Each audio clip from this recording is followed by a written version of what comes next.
Following the passing of their mother, my attorney labeled me as insane. My son pleaded with me to close. I've signed every document, yet I urge you to reconsider. They placed before me without perusal one solitary term. They exchanged smiles, a silent understanding passing between them. Across the conference table, contemplating, they had emerged victorious. Subsequently, the attorney representing Margaret cleared his throat and remarked that there was another document awaits your review. The hue, the exhaustion evident on their faces as he read. The initial statement, however, prior to us, please proceed. Where are you viewing this? Where is it from? Share your city in the comments below. I peruse each and every one. Allow me to introduce myself. I am known as Thomas. My name is Whitmore, and I am 67 years of age. In regard to for the past 4 years, I experienced what I believed offered a renewed opportunity for joy with my spouse Margaret in our residence just beyond Calgary. She passed away 3 weeks ago. Core assault. Unexpected and without any prior indication. Just a moment she was chuckling at something on the television and then she vanished. The paramedics indicated that she probably didn't experience no discomfort. I'm uncertain if that qualifies. Improved or declined. Margaret possessed a pair of children from her previous marriage. Vanessa, 32, is employed in the corporate sector. Financial professional based in Toronto. Rebecca, 29, manages a specialized marketing firm in Vancouver. Each accomplished, each refined, both completely convinced that I had influenced their mother into tying the knot with me for her wealth. The reality? Margaret sought me out. We encountered one another in a moment of sorrow, community gathering. She had experienced her initial lost her husband to cancer 5 years prior to our meeting. I had lost my wife, Elena, to the same illness 7 years prior. We comprehended the pain of one another in a manner that no one otherwise might. Love wasn't on our radar. We were merely two shattered souls who discovered solace found in quiet companionship. My child Christopher is 35 years old. He instructs at an elevated level, mathematics education in Edmonton. Creates, perhaps an annual salary of $53,000. Resides in a quaint flat. Operates a Honda that's been around for 12 years. Doesn't request anything from me. When I told him I was marrying Margaret, he simply embraced me and expressed his joy that I no longer would solitude be my companion. Margaret established a thriving enterprise focused on imports, exquisite culinary delights from Europe. Silence. Enormous yet lucrative. Her residence in the suburbs were valued at approximately $2.8 million. Her investment portfolios held significant value, an additional $2 million, perhaps slightly more. The enterprise consistently produced a reliable stream of revenue, secure retirement funds. I have brought nothing to the union except my Elena. And I, along with the pension and the modest home purchased at the time of Christopher's birth, Margaret was indifferent. She mentioned that she would prefer to embrace a simple life alongside someone who truly cherished her, more than living a life of wealth and isolated. Our time together spanned 4 wonderful years, truly great years. We embarked on a journey. We shared a hearty laugh. We constructed a shared existence. She did not once cause me to feel as though I was something different than her counterpart. The following day, at Margaret's funeral, Vanessa and Rebecca were present. Arrived at the residence, they simply walked in. They retained the keys from prior to my arrival. Inside, as I settled into the living room, still clad in the suit from the service, Christopher had just departed to make his way back to Edmonton. He had extended his offer to remain. It was extended, yet I expressed to him that I required a bit more solitude. Vanessa was the first to enter. Tailored suit, hair slicked back with precision. It appeared to be quite excruciating. Rebecca trailed behind, perfectly refined. They failed to provide my deepest sympathies. They never inquired about my well-being, persevering. Vanessa retrieved her phone and began to browse through various content. "Thomas, we must have a conversation about the estate," she remarked. "No greetings, stand tall, let's get right to the point. Your mother, he just passed away yesterday," I murmured softly. "This is precisely why we must address this now," Rebecca interjected. Prior, as the situation grew more intricate, I found myself gazing at them. Intricate? At long last, Vanessa glanced away from her phone. You were tied to our mother for 4 years, Thomas. 4 years have passed. Rebecca and I find ourselves her natural offspring. We have been here, children, for our entire lives. I acknowledged that, I said. Subsequently, you comprehend the necessity of your signature these. Rebecca set a folder down on the table for coffee. The attorney has made the necessary preparations. All things it is straightforward. Recognition that you are giving up any rights to Mom's estate, the residence, the enterprise, the every aspect of investments. I refrained from making contact. The folder. Your mother and I were joined in matrimony. Alberta is a union of hearts. Real estate region. We understand the legal framework states. Vanessa erupted. We are familiar with you as well. Failed to provide any financial support to whatever she created. You settled into her dwelling. You gained from her achievements. Now that she has departed, one reflects, are you really entitled to half of everything? I never stated that. There's no need to express it. The legislation would grant it to you without hesitation if you challenged us. Rebecca took a seat opposite me. Her voice resonated with a captivating allure. Her demeanor softened, yet her eyes retained their icy glare. Listen, Thomas, we are making an effort to be fairly reasonable in this context. We're not casting you aside on the pavement. We present to you $300,000. That's exceedingly generous given the circumstances. You contributed nothing to this union. $300,000, I reiterated, cash. In a span of 60. In a matter of days, you complete the signing of these documents and then you proceed to move. Exit within 90 days, and you leave behind with greater wealth than you likely possessed in your whole existence prior to encountering our mom. The words lingered in the atmosphere of venom. I reflected on Margaret, on how she had softly cautioned me that my daughters had developed an obsession with the inheritance following their father's passing. How they had ceased to reach out unless they sought something. How they had bypassed the wedding was postponed due to time constraints out of the office. And what happens if I choose not to sign? I inquired. Vanessa's expression grew steely. Subsequently, we challenge everything. Our team includes legal professionals who, this will drag on in the legal system for years to come.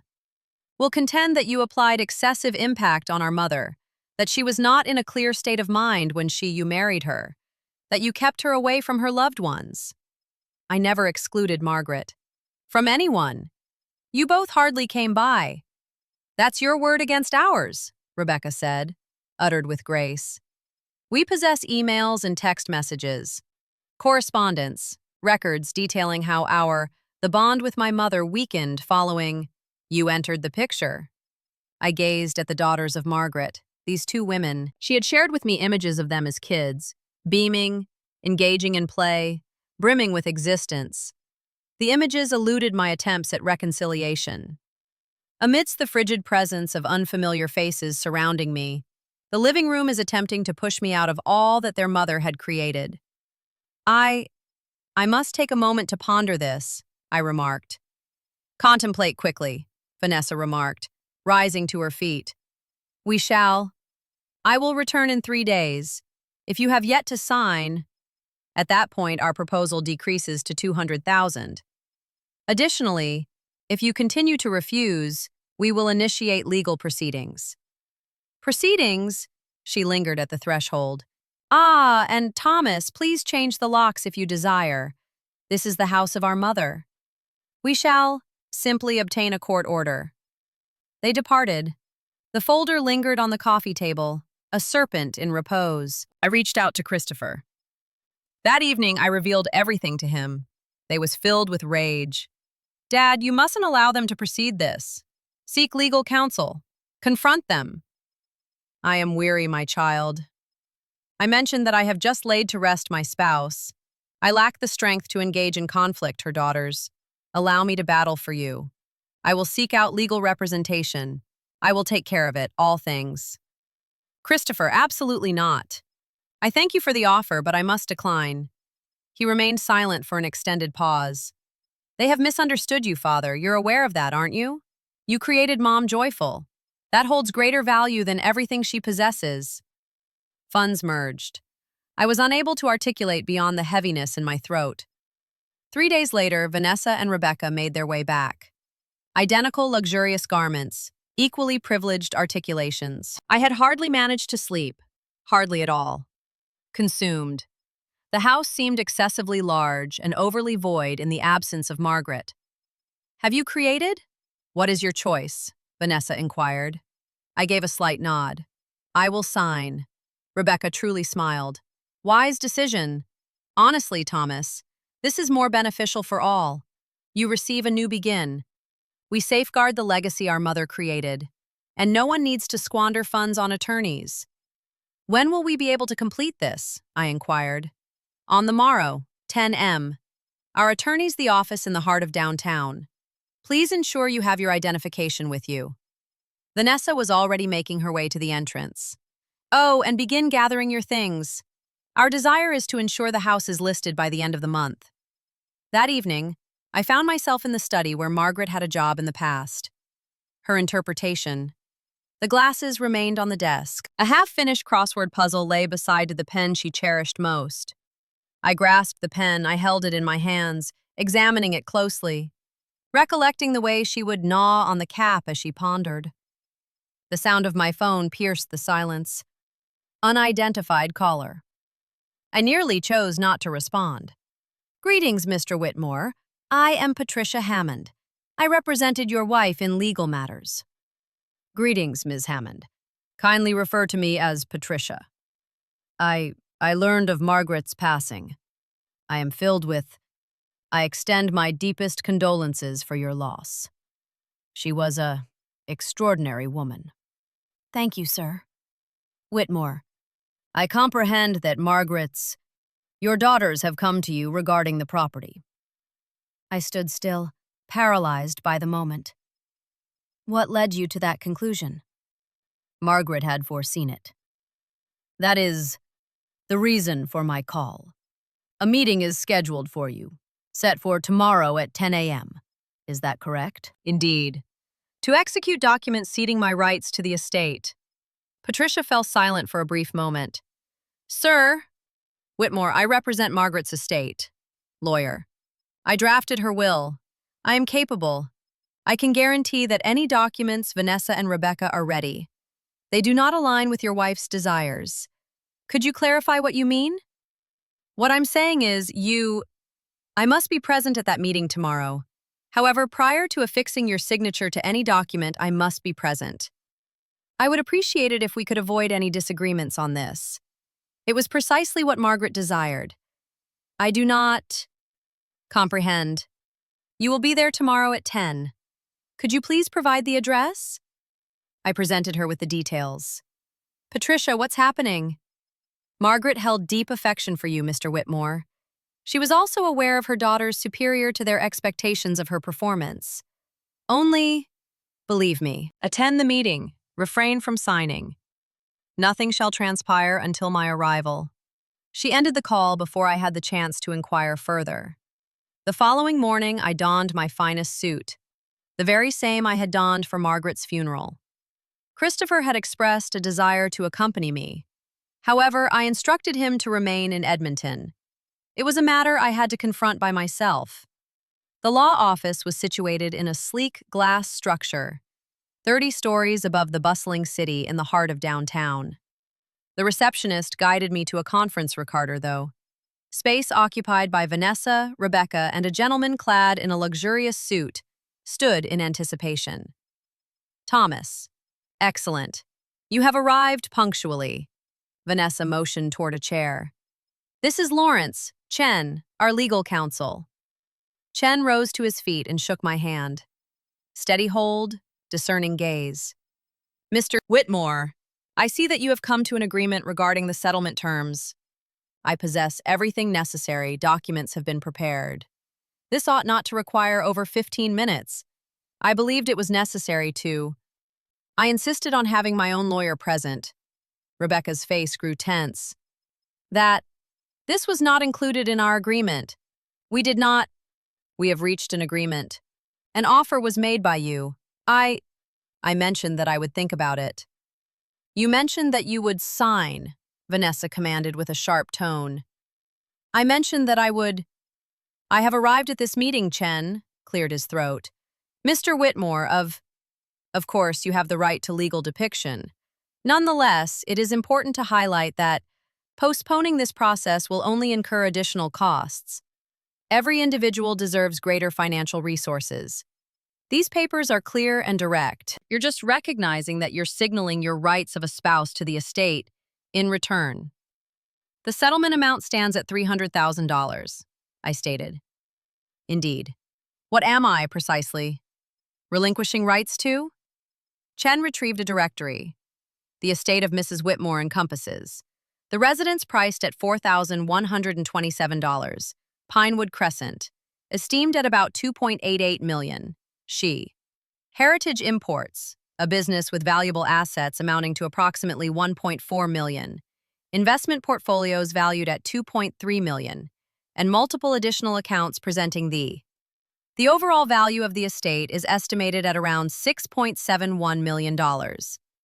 So you're presenting me with a reduced offer, less than 5% of what my wife has left behind. Vanessa inclined her body, drawing closer. Our mother has departed, left behind, and you're receiving much more than. You are worthy of 4 years of marriage. The door creaked open. Patricia Hammond strolled inside. She appeared to be in her mid-50s, dressed in a navy suit, holding a leather attaché case. All aspects of her emanated a captivating glow. Skill and power. My apologies, I'm sorry I'm late, she said with a warm smile. Traffic was terrible, Chen declared, rising to his feet. Pardon me, who? Are you? Patricia Hammond. I'm Mr. Whitmore's legal representative. Additionally, in a pertinent manner, I was associated with Margaret Whitmore, a state attorney. She placed her briefcase on the table. I turned my gaze towards Vanessa and Rebecca. Hello, girls. It's been a... For a moment, Rebecca's face had turned ashen. What brings you here? I'm here to represent the client's interests and guaranteeing that the wishes of my late wife are honored appropriately. Patricia drew out a chair. Beside me, he took a seat. Well then, Mr. Chen, I see that you've put together some documents prepared for Mr. Whitmore's signature. Chen swiftly regained stability. Indeed. An agreement in which Mr. Whitmore relinquishes his claims from a spouse regarding the estate in return for a cash payment. The amount is $300,000. Patricia remained unfazed. I understand. And you informed your clients that this is fair remuneration considering the brief length of the union and Mr. Whitmore's absence of financial contribution to the estate. Indeed. Intriguing. He opened the briefcase and took out a document.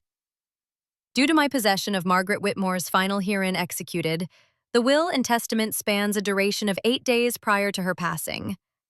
Are you interested in learning? What does it say? The room became utterly quiet. Enveloped the room. It was Vanessa who broke the silence first. Our mother passed away unexpectedly from a heart condition. Assault.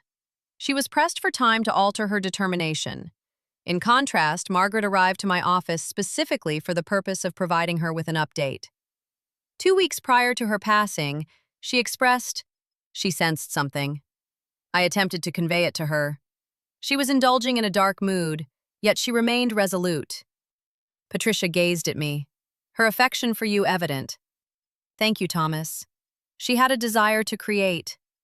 Certainly you were safeguarded. Safeguarded from what? Rebecca demanded, her voice sharp. Patricia smiled, a glimmer of amusement in her eyes. It wasn't precisely a warm smile from this circumstance. Margaret foresaw, rather with precision, that her daughters would try to coerce Thomas into ceding his claims to the estate. She unfolded the will. Should I read what are the relevant portions? This is utterly ridiculous, Vanessa remarked.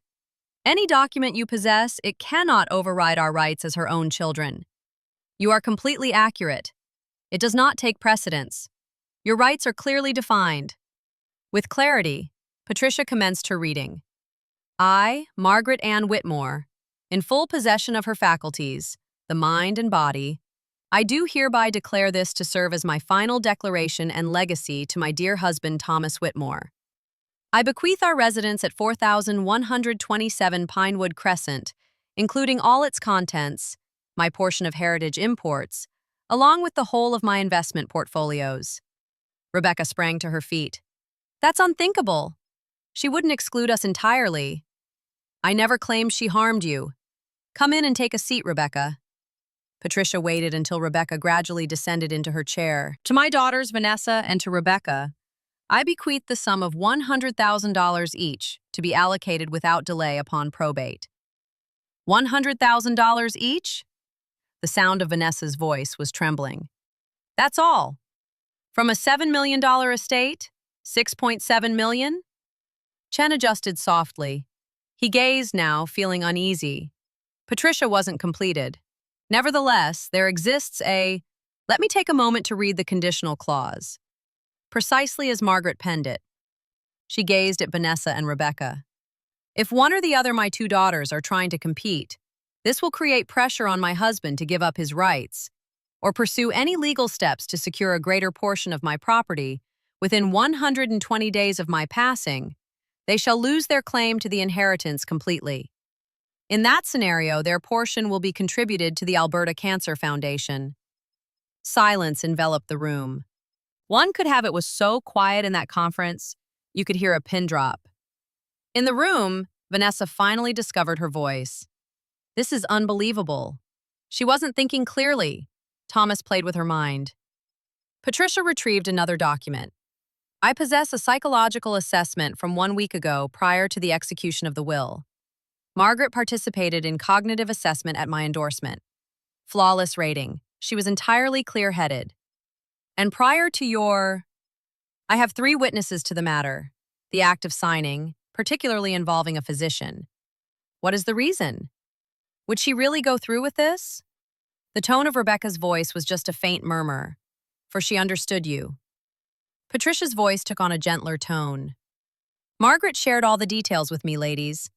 Regarding the moment you ceased reaching out after she tied the knot with Thomas. Regarding how you bypassed her wedding.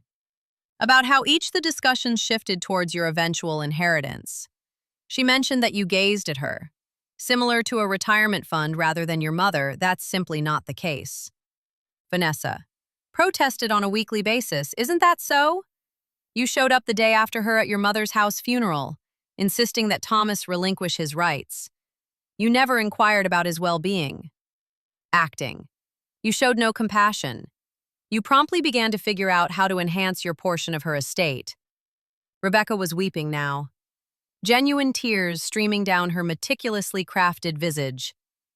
We cherished our mother. Perhaps you did as well. Yet you cherished her wealth above all else. And Margaret. She had a feeling. Patricia glanced at Chen. Mr.